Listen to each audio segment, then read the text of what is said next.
गाड़ियाँ बनाने वाली अमेरिकी कंपनी फोर्ड का भारत में कारखाने बंद करने का फैसला। अस्सलाम वालेकुम, आप देख रहे हैं मेरा यूट्यूब चैनल। गाड़ियाँ बनाने वाली अमेरिकी कंपनी फोर्ड का भारत से अपने कारखाने बंद करने का फैसला। फोर्ड गुज़िश्ता 25 सालों से भारत में काम कर रही है। पिछले 10 सालों से फोर्ड को $12 अरब का नुकसान हुआ है। फोर्ड से पहले भी कई ऑटो मेकर भारत से जाने का फैसला कर चुके हैं या अपनी कारोबारी सरगर्मियाँ महदूद करने का फैसला कर चुके हैं।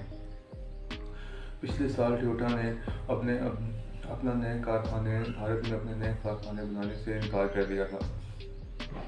इसी तरह मोटर बाइक्स बनाने वाली कंपनी हार्ले डेविडसन भी 2020 से भारत में अपनी प्रोडक्शन ख़त्म कर दी है। 2017 में जनरल मोटर ने भी भारत से निकलने का फैसला किया था।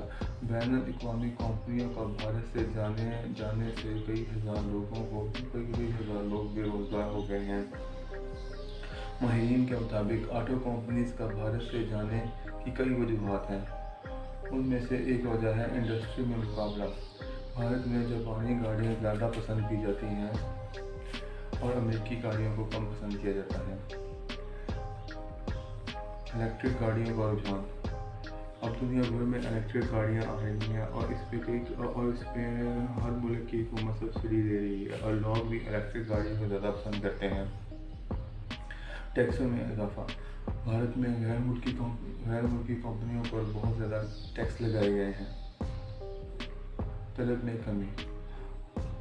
आमदन में कमी की वजह से बेरोज़गारी बढ़ने की वजह से अब गाड़ियों की तलब में भी कमी हुई है।